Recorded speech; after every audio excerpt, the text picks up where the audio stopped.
Bucaram Puley ya guarda prisión en la cárcel 4 de Quito.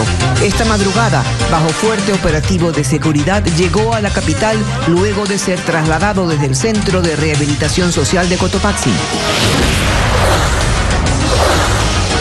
La Fiscalía investiga un nuevo sobreprecio en la compra de insumos médicos en el hospital del IES, Teodoro Maldonado Carbo de Guayaquil. El perjuicio sería por $1 millón.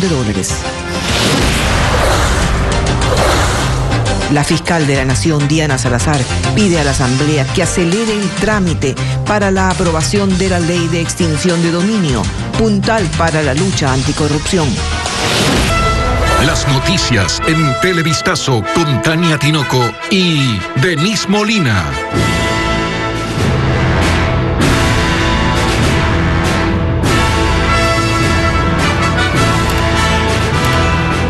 ¿Qué tal? Muy buenas tardes, bienvenidos. Esto es Televistazo. Iniciamos contándoles que esta madrugada Jacobo Bucaram Puley llegó hasta la cárcel 4 en el norte de Quito tras una orden de traslado de la función judicial. Hola, Tania. ¿Qué tal, Denise? Amigos, buenas tardes. Bucaram cumple prisión preventiva por estar involucrado en varios procesos penales por los delitos de tráfico de bienes patrimoniales y delincuencia organizada. En exclusiva, Andrea Báez estuvo el momento en que el procesado llegó desde La Tacunga al centro de reclusión en la capital. En medio de un operativo policial, Jacobo Bucaram Puley llegó a las 2 de la mañana hasta la cárcel 4, ubicada en el norte de Quito. Soy un perseguido político. ¡Viva el Ecuador! ¡Soy un Bucaram! El traslado se da después de 19 días de que Bucaram Puley permaneció detenido en el Centro de Rehabilitación Social Sierra Centro Norte Cotopaxi, en La Tacunga. Fueron 2 jueces de la Corte Nacional que a través de una resolución ordenaron su traslado. En este momento tiene que ser el ingreso administrativo, obviamente el chequeo correspondiente, el registro que de ley tienen que hacerlo y la ubicación personalmente. Durante el procedimiento, en horas de la madrugada, llegaron hasta el lugar su esposa y su abogado. Este último dio detalles de la situación legal de Bucaram Puley. Hay una versión con la cual se habla de por qué razones una de las personas que hoy es procesado fue llamado o fue determinado para ser el director de un hospital que es el lugar donde se está investigando. Actualmente, Jacobo Bucaram Puley enfrenta 3 procesos, uno por tráfico de bienes patrimoniales y 2 por delincuencia organizada, en donde también están vinculados 2 de sus hermanos y su cuñada. La cárcel 4 originalmente fue concebida para policías y militares detenidos, pero que también da cabida a políticos relacionados en casos de corrupción. Jacobo Bucaram está detenido desde el pasado 25 de septiembre, cuando fue capturado en Colombia y posteriormente entregado a las autoridades ecuatorianas. En Guayaquil, la Fiscalía abre una nueva investigación en el Hospital Teodoro Maldonado Carbo del Seguro Social por la compra irregular en insumos médicos. El perjuicio supera $1 millón. Bessie Granja estuvo en la diligencia realizada en esa casa de salud. Hasta el Hospital Teodoro Maldonado Carbo del Seguro Social en el sur de Guayaquil llegó el fiscal César Soares para allanar las áreas financiera y de compras públicas. Lo hizo para revisar este contrato, suscrito en diciembre de 2018, para la adquisición de insumos como cánulas y filtros, para la unidad técnica de terapia respiratoria de dicha casa de salud. Según el fiscal, con esta contratación se habría perjudicado al hospital en más de $1 millón, por lo que se investiga un posible delito de peculado. Bueno, a la Fiscalía General del Estado llegó un informe con indicio de responsabilidad penal emitido por la Contraloría General del Estado, que es con el cual la Fiscalía aboca conocimiento de la noticia del delito, en la cual se determina un presunto sobreprecio. Es este sobreprecio que la Fiscalía, en base a sus facultades, debe determinar.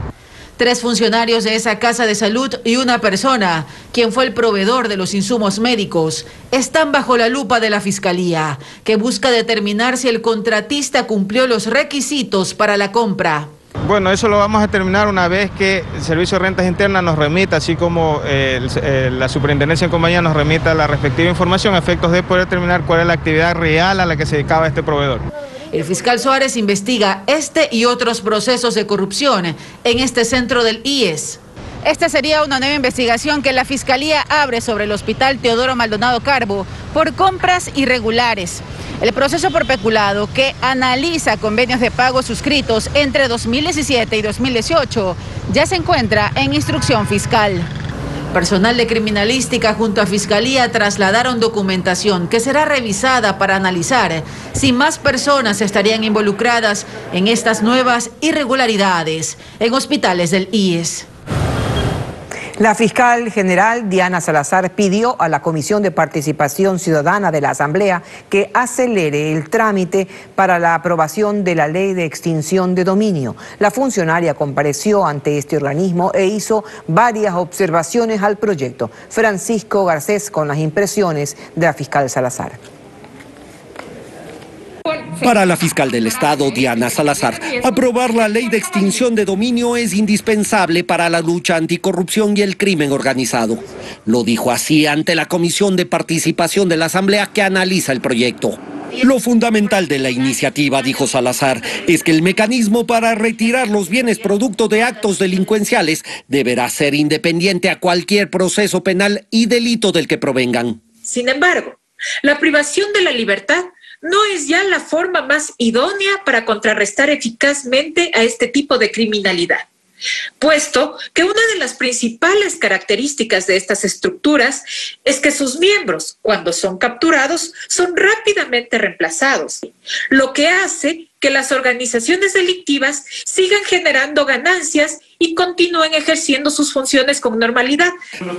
Entre las observaciones, Salazar planteó que se aclare que el procedimiento contra los bienes será imprescriptible y que la Fiscalía tendrá hasta 2 años para investigar el origen de los bienes bajo sospecha. Pero también explicó las limitaciones presupuestarias que tendría la Fiscalía para aplicar la norma. Que la Fiscalía General del Estado no cuenta con el presupuesto necesario para cumplir de forma inmediata con la creación de las unidades especializadas en extinción de dominio. Pero en Ecuador contamos con una tasa de 4.9 agentes fiscales por cada 100.000 habitantes, lo que implica que primero se debería suplir la brecha existente y junto con esto incorporar las nuevas unidades y profesionales. Tras escuchar las observaciones de la Fiscalía, la Comisión hará lo mismo con la Procuraduría antes de elaborar el informe que será la base para el debate del proyecto en el Pleno de la Asamblea. El Consejo Nacional Electoral aceptó la inscripción del binomio presidencial por el movimiento Alianza País. Además, rechazó 7 precandidatos a la Asamblea Nacional por adeudar pensiones alimenticias. Paul Romero con el informe. Hasta el momento, 4 binomios presidenciales están inscritos y calificados por el Consejo Nacional Electoral de las siguientes organizaciones políticas: Izquierda Democrática, Democracia Sí, Amigo y Ecuatoriano Unido. 7 inscritos de la Alianza Creo Partido Social Cristiano, Concertación Partido Socialista Ecuatoriano, Sociedad Patriótica, Pachacutic, Avanza, Construye, y ayer el CNE aceptó el binomio de Alianza País, integrado por Jimena Peña y Patricio Barriga. En proceso de subsanación, Libertad es Pueblo, Unión por la Esperanza del Correísmo, Unión Ecuatoriana, Suma y Fuerza Ecuador. Un descalificado, el Movimiento Podemos de Paul Carrasco. El Pleno del Consejo Electoral además no aceptó las precandidaturas de 7 aspirantes a la Asamblea Nacional por una causal. No podrán ser candidatas o candidatos de elección popular quienes adeuden pensiones alimenticias. Ellos son Salvador Quispe, César Rodríguez, Óscar Llerena, Fernando Balda, Marcos Rosas, Juan Caicedo y Jonathan Chávez. En el caso de Quispe, no todos los consejeros estuvieron de acuerdo. Llegó a mi conocimiento y a mi mano una serie de documentos por parte del candidato Quispe en el que prueban que ante el juez de la niñez correspondiente presentó una serie de pruebas. Este viernes el organismo electoral tenía previsto analizar el plan tecnológico para las elecciones, pero se suspendió. Mientras el gobierno nacional expone que las cifras del desempleo en el país han caído drásticamente en los últimos meses, desde organizaciones no gubernamentales señalan que las comparaciones que realiza el régimen no tienen rigor técnico. Esto mientras en las calles cientos de desempleados dicen no entender de dónde salen las cifras que el Instituto Nacional de Estadísticas y Censos, INEC, expone. El gobierno anuncia que en los últimos meses hay menos desempleo en el país. Pero eso que se presenta como verdad no es lo adecuado desde la técnica, así lo señala la Corporación de Estudios para el Desarrollo, que indica que se están comparando meses de un mismo año y así no se hacen las cosas.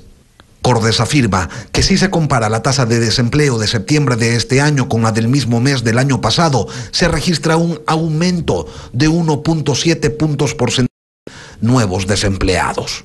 Lo que no podríamos esperar es que este crecimiento tan fuerte que se dio en el empleo adecuado entre mayo-junio de este año y septiembre de este año se repita entre septiembre y diciembre. Es decir, una situación que fue históricamente mala, entonces el rebote era esperable. Pero dejemos la frialdad de los números a un lado y vamos a las calles. El escenario es este. Decenas de personas en distintos lugares de Guayaquil esperando a que llegue alguien y los contrate para hacer un trabajito que les permita salir del cero. Aquí estoy desde la pandemia. Estoy sobreviviendo ya casi por cacholitos que hago de 40 a la semana. Las metodologías señalan que estas personas que trabajan a veces, que logran por ahí algún ingreso en la semana, son subempleados. Ellos dicen que no entienden de esas categorías, solo saben que no les alcanza a veces ni para la comida. Pero no es el único termómetro para esta situación que el régimen dice que está mejorando. La próxima semana arranca la Expo Capital Humano y Feria Laboral. Y como si fuera una contradicción, mientras el discurso oficial dice que hay más empleos, ellos tienen un registro histórico de personas que se inscriben buscando uno. Y este año, hasta el día de ayer, 12 de la noche, tenemos 25.200 registros. 47% de los que se han registrado actualmente no estudian y no trabajan, pero este 47% se desglosa en que el 47% de esa masa, el 66% ya terminó sus estudios, es decir, ya tiene un título, pero no consigue trabajo. Por ello es que desde distintos ámbitos se espera que la situación cambie. Unos esperan una reforma laboral que mejore las condiciones de contratación. Ellos, desde acá, piden que se haga lo que sea, pero que se lo haga ya. Que $3 es todo lo que hay en el bolsillo y que eso no alcanza para nada.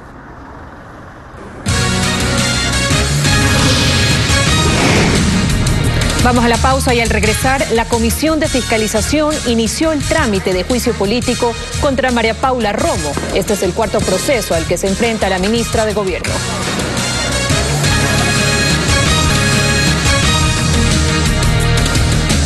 Seguimos informando. Inició el proceso de juicio político contra la ministra de Gobierno, María Paula Romo.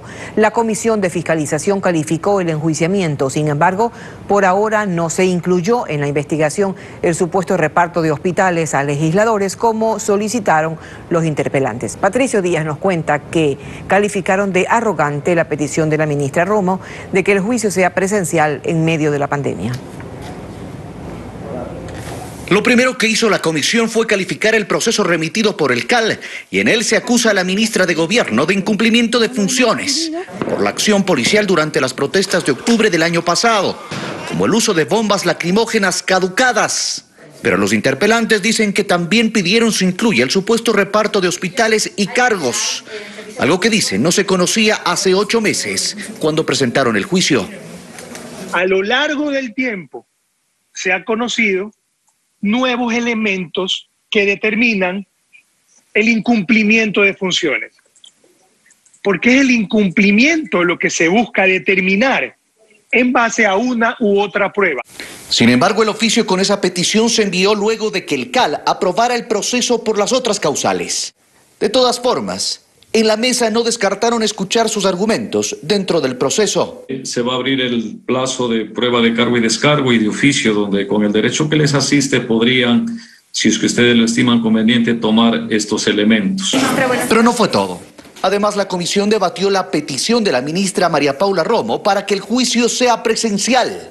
Criticaron que siendo parte del COE pida algo que va contra sus propias disposiciones de seguridad en medio de una pandemia. Deja mucho que pensar con esa actitud muy arrogante, muy desafiante. Es un tema de miedo, porque con un gobierno, con un ministro de Salud, por ejemplo, que no han hecho absolutamente nada, no hicieron absolutamente nada para protegernos de la pandemia entre los meses de marzo y julio de este año, ¿qué podemos esperar? Se aprobó también el cronograma del proceso. La ministra acudiría de manera virtual para su defensa el 31 de octubre.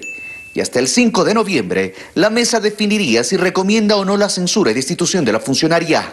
Y que simplemente vamos a esperar. Por su parte, la ministra de Gobierno, María Paula Romo, insiste en su preferencia sobre el proceso de enjuiciamiento que la Asamblea lleve en su contra. Además, informó que este es su cuarto juicio político y su comparecencia número 40 ante el Legislativo. Escuchemos parte de las declaraciones de la funcionaria. Voy a juicio político por haber enfrentado los hechos de octubre. Voy a juicio político como consecuencia de muchos otros intereses que enfrento, que confronto, y por eso me habría gustado que sea en persona, porque así soy yo. Pero la Asamblea será la que tenga la última palabra sobre la modalidad. Yo compareceré en cualquiera. Hoy, por primera vez, una escuela pública retornó presencialmente a las aulas en Otavalo. Carla Delgado viajó hasta la provincia de Imbabura y nos cuenta sobre los protocolos que se tomarán en las instituciones educativas. Es la comunidad de Uxia en el cantón Otavalo. Esta mañana fue diferente, pues tras 7 meses los niños de este sector retornaron a las aulas. Ana Casco apresura el paso con su hija. Al llegar le hacen varias preguntas. Fiebre, dolor de cabeza, dolores musculares. Entre estas, si ha estado cerca de alguien infectado con el virus en los últimos días. Al dejar a sus padres, los niños ponen en práctica todo lo aprendido durante este tiempo de pandemia. El lavado correcto de manos y las ya conocidas medidas básicas de bioseguridad. La escuela Tarquino Hidrobo es unidocente. Esta es la primera escuela pública que retorna a las aulas. Son estudiantes de 6º y 7º de básica, que hoy dejan atrás la educación virtual. Guardando la distancia, escuchan atentos a su profesora, quien afirma que la escasez de internet en la zona apresuró la vuelta a las aulas. Sí era complejo, porque la mayoría de, digamos, en la parte rural, los estudiantes, los niños y los jóvenes no tienen acceso a este medio que es del internet. Aunque aún con algo de recelo, los niños también se sienten más tranquilos en su escuela. Yo quería ver a la profesora, a la escuela, quería estar con mis amigos jugando así. Y afuera, a través de la ventana, sus padres los miran. Incluso registran el momento en esta nueva normalidad. Por fin estamos ya empezando a retomar la clase presencial que nuestro hijo necesita. Verónica Silva, coordinadora zonal número 1 del Ministerio de Educación, señala que además de esta, 11 escuelas más volverán progresivamente a clases. Las instituciones que requieran o necesiten regresar paulatinamente, hay que seguir un proceso. Primero, armar un plan institucional.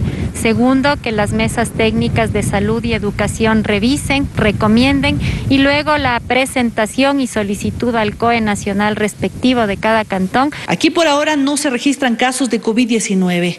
Este fue uno de los factores que influyó para que el COE autorice el plan piloto en este plantel.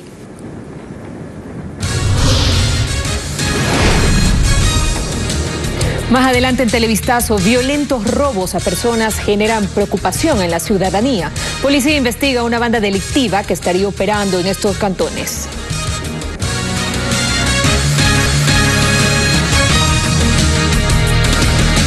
Seguimos informando. Durante las últimas horas se han difundido en redes sociales varios asaltos a personas en los cantones de Guayaquil, Daule y Durán. Por la modalidad empleada en los robos, la policía investiga si se trata de una misma banda delictiva. Aprovecharon el congestionamiento vehicular para atacar. Tras identificar a sus víctimas, estos dos delincuentes caminan hasta el auto blanco y amedrentan tanto al chofer como a su acompañante con lo que parece ser un arma. Lo hacen ante la mirada de los demás conductores que circulan por las calles Boyacá y Luque en el centro de Guayaquil. Una vez que roban, ambos sujetos se van caminando como si nada. Instantes después, uno de los sospechosos fue detenido. Sin embargo, el ciudadano quedó en libertad en vista de que no había parte acusadora. Registra tres detenciones en delito flagrante en el año 2015, 2016 y 2018. ¿Por qué delito? Supuestamente por robo. De igual forma, durante las últimas horas se viralizó este video de seguridad en el que se observa a un ladrón amenazando con un arma de fuego al chofer de un carro. Asimismo, en medio del tráfico vehicular, ocurrió en una vía alterna en los exteriores de una urbanización del cantón Daule. Se desconoce si el sujeto, que usaba mascarilla y gorra, pudo concretar el robo. En el vecino cantón Durán, la delincuencia tampoco para. Este jueves, 2 asaltantes irrumpieron en un restaurante. Uno de ellos intimidó y golpeó en la cabeza a una mujer con un revólver para quitarle su bolso. Saca $20 para pagar el consumo de los alimentos. Ellos pensaron de que ahí tenía dinero en este canguro. Y este canguro tenía un arma, una Glock .380, una Baby Glock.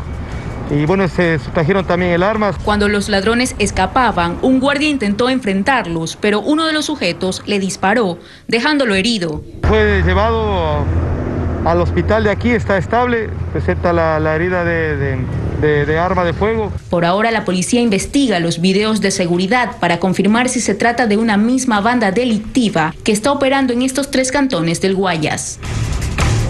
Precisamente para combatir con más fuerza los actos delictivos, desde hoy 2 generales estarán al mando de la policía de la zona 8, conformada por Guayaquil, Durán y San Borondón. Diego Cuenca nos informa que un oficial se encargará de la prevención de los delitos, mientras que el segundo al mando trabajará en las investigaciones para evitar que los crímenes queden en la impunidad. Es el comando de la policía de la zona 8 que vela por la seguridad de Guayaquil, Durán y San Borondón. Desde ahora los uniformados lucharán contra las bandas criminales, pero con 2 generales al mando. Así lo explica Patricio Carrillo, comandante general de la Policía Nacional. Por primera vez en la historia de la ciudad de Guayaquil vamos a tener a 2 oficiales generales en esa jerarquía, en la máxima jerarquía institucional, gestionando la seguridad ciudadana de la ciudad de Guayaquil. El nuevo comandante de la zona 8 es el general César Zapata, que desde hoy asumirá el cargo para trabajar en la prevención de los delitos. Además de eso, vendrán también personal que está por egresar de las escuelas de formación de policía a incorporarse y incrementar el talento humano. Mientras que el segundo general al mando es Víctor Arauz, que desde hoy es el subdirector nacional de investigaciones, que estará a cargo de 5 provincias de la costa para evitar que los actos delictivos queden en la impunidad. Y voy a articular toda la investigación del tema antinarcóticos, del tema policía judicial, del tema DINASET, encaminados a apoyar la gestión en este caso de la zona 8 y de alguna manera pues prevenir la violencia que se desató en los últimos días. Finalmente, para esta tarde, el general Zapata arribará al comando de la policía de la zona 8 para presentarse ante las máximas autoridades. Esta madrugada, la policía y fiscalía desarticularon una red de microtraficantes que operaba en el noroeste de Guayaquil. Los 5 detenidos son acusados de distribuir drogas en algunos barrios de la zona. Este domicilio fue uno de los 6 inmuebles allanados esta madrugada en la cooperativa Flor de Bastión, noroeste de Guayaquil. En este sector se detuvo a varias personas que habrían estado encargadas de vender droga en la zona. Una investigación que tiene aproximadamente 6 meses de estar desarrollándose, donde se presume la existencia de una organización que se dedica al expendio de sustancias sujetas a fiscalización. Son 6 allanamientos en 6 bienes inmuebles, así como se han ejecutado 6 detenciones, de las cuales 5 se han podido dar y 1 no se ha podido encontrar. Los agentes antinarcóticos, junto a los canes adiestrados, inspeccionaron las viviendas en busca de sustancias sospechosas, como lo describe uno de los uniformados que participó en este operativo denominado Tubo. Que se trataba de una organización dedicada al microtráfico, afectando al bloque 6 de Flor de Bastión y a la ciudadanía que venía desarrollando sus actividades cotidianas de aquí. Entonces, por denuncias de la ciudadanía, procedimos a realizar el operativo. Los 5 detenidos fueron trasladados hasta la Fiscalía, donde en las próximas horas se les realizará la audiencia de formulación de cargos. Identifican el cuerpo de un hombre que apareció dentro de un saco de yute en Bastión Popular, noroeste de Guayaquil. El presunto asesino, quien es un extranjero, ya fue detenido por las autoridades. Samantha Mora con los detalles. El extranjero Eric R. llegó a la unidad de flagrancia custodiado por agentes de DINASET. Él fue detenido la mañana de este viernes en Bastión Popular, bloque 11, en el noroeste de Guayaquil, sector donde el pasado miércoles fue hallado el cuerpo de un hombre dentro de un saco. El fiscal Víctor González explica por qué se vincula al detenido a este caso. Las cámaras de seguridad fue que ayudaron de manera precisa para poder ubicar las características y los indicios asociativos que se encontraron además en la escena del crimen. La víctima es Luis Alberto Rojas, de 74 años. Habría conocido al extranjero en el cantón Las Naves, provincia de Bolívar. Él le ofreció posada en su casa en Guayaquil, en donde también se habría cometido el crimen, como lo detalla el jefe de muertes violentas, Esteban Pesantes. El protocolo de autopsia nos determina que presenta varios traumatismos en el área del cráneo y de igual forma presenta unos surcos en el área del cuello que también son de asfixia. El pasado miércoles la víctima llegó a Guayaquil porque pensaba vender su casa. Se presume que allí mantuvo una discusión con el extranjero. Horas después apareció a 3 cuadras, amarrado dentro de un saco de yute. Con este crimen en Guayaquil, Durán y San Borondón suman 286 muertes violentas en lo que va del 2020. En otro tema, las personas de talla baja denuncian que tienen dificultades para acceder a los carnets de discapacidad. También denuncian la falta de medicina y accesibilidad a quienes tienen esta condición. Este mes se celebra el Día Mundial de las Personas con Talla Baja y realizan una campaña a través de redes sociales para pedir una atención prioritaria. Es Fernanda Quiroz, tiene 33 años y mide 1,25 metros. Apenas alcanza la estatura de un niño de 8 años. Ella siente que sobrevive en un mundo diseñado para gigantes. Fernanda señala que con los actos de corrupción que se dieron con la emisión de carnets de discapacidad, ellos también resultaron perjudicados. Actualmente estamos a la deriva prácticamente. Tenemos que esperar a que nuestros niños lleguen a su etapa de crecimiento completa para poder emitir un carnet de discapacidad. En el país, el ecuatoriano promedio mide alrededor de 1,65 metros. Por eso aquí se considera que una persona registra talla baja si alcanza hasta 1,35 metros. Ya tenemos 2 casos de compañeros que se acercaron a hacer una recalificación o que por A o B se les perdió el carnet que teníamos y fueron ya retirados los carnets porque les dijeron que ya sobrepasaban la estatura promedio. Hay personas que tienen problemas auditivos, problemas de desarrollo, problemas de lenguaje. Las personas de talla baja son catalogadas como pacientes de enfermedades catastróficas. Las causas pueden estar relacionadas con los genes. Aunque no hay cifras oficiales, se calcula que hay 5.000 personas con talla baja en el país. Este 25 de octubre se conmemora el Día Mundial de la Persona con Talla Baja. Que nos den derechos, que nos hagan sentir humanos, porque nosotros también tenemos una discapacidad y somos personas con necesidad. Muchos de ellos a través de las redes sociales han creado la campaña Levanta la mano por un Ecuador más incluyente para las personas de talla baja. Proponen mejoras de accesibilidad para quienes viven en un mundo de gigantes. Tenemos más noticias. Hay largas filas de usuarios que acuden al servicio de rentas internas en el norte de Guayaquil. Son más de 800 personas que diariamente van, en algunos casos no presentando o no respetando las medidas de bioseguridad. Merlin Ochoa habló con la autoridad, quien insiste en que muchos de los trámites se los puede realizar en internet, pero que además analizan abrir más agencias. La fila bordea las instalaciones del Servicio de Rentas Internas en la avenida Francisco de Orellana, norte de Guayaquil. Las personas están sentadas en el piso, sobre sus cascos, arrimadas y sin respetar el distanciamiento mínimo de 2 metros para evitar contagios pasivos. Indica que sí van a lograr atender. Si aquí el señor tiene 2, 3 horas aquí, imagínense la gente que está a la vuelta. En estas filas, ¿cuántas personas, si no saben que están contaminadas y así se va regando, ¿cómo se puede controlar? Durante la larga espera, algunos usan mal las mascarillas, otros ni siquiera las tienen. Incluso encontramos a niños haciendo fila con sus padres. Porque además no tienen ni mascarilla. Sí tenían, ahorita se lo sacaron porque ellos mismos se ahogan. Diariamente el SRI atiende a un promedio de 800 personas, lo que según las autoridades ocasiona esta larga fila, por lo que a un usuario le podría tomar aproximadamente 4 horas desde que llega hasta que logra ingresar y toma un turno. El jefe del Departamento de Planificación y Gestión del SRI dice que muchos eligen realizar los trámites de forma presencial, pese a que los mismos servicios se brindan llamando al call center 1-777-47-74 o ingresando a la página trámitesguayas@sri.gov.es. Donde podemos hacer RUC, donde podemos generar facturación, donde podemos hacer consultas, declaraciones. Acota que dentro de las instalaciones el panorama es diferente. Se cumple con los protocolos de bioseguridad, aunque solo están atendiendo con el 50% de aforo. Además, los usuarios piden que los horarios de atención se extiendan. Científicos de 2 universidades de Estados Unidos y de Ecuador hacen un estudio sobre 2 especies de murciélagos en las Islas Galápagos. Aplicaron modernas técnicas de caza para no lastimar a los murciélagos, los cuales son puestos en libertad tras colocarles unos rastreadores y verificar su impacto en el ecosistema.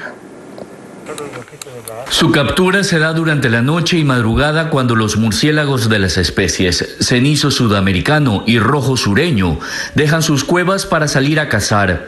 En estas pruebas, que empezaron en septiembre, se usan modernas redes de niebla colocadas en postes de 8 metros sostenidos por guardaparques de las Islas Galápagos. Participan un equipo de investigadores de las universidades, particular de Loja, y las estadounidenses de Idaho y Tennessee. Dani Rueda, director del Parque Nacional Galápagos, explica el procedimiento. Se lo identifica por su especie, se le toma todos los datos biológicos, se lo marca y se lo libera.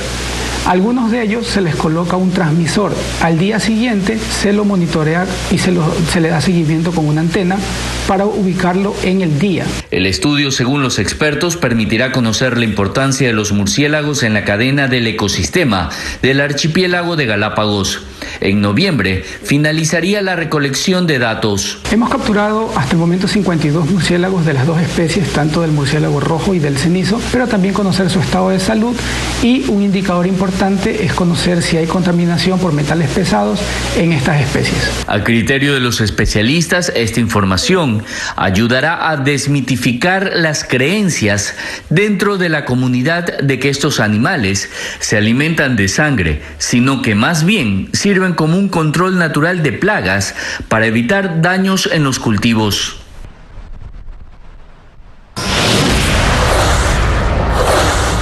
La Federación Deportiva del Guayas inauguró su renovada pista atlética Víctor Emilio Estrada en Guayaquil. Este campo de entrenamiento ahora es de material sintético y está a disposición para la preparación y competencia de nuestros deportistas.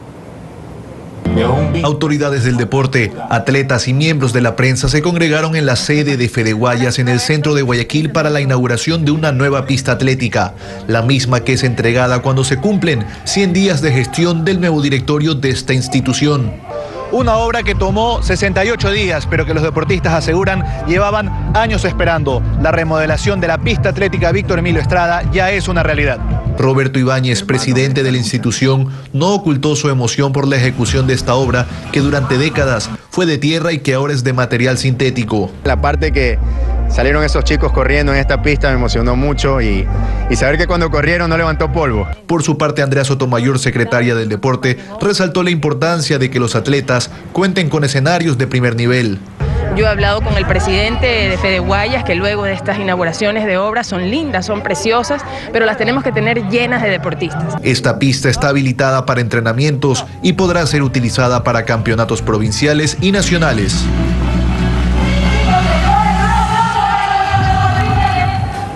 Así llegamos al final de esta emisión de Noticias. De mi parte, un abrazo para todos. Denise. Que tengan una excelente tarde. Sigan la sintonía de Covisa Más Noticias en Televistazo a las 19 horas.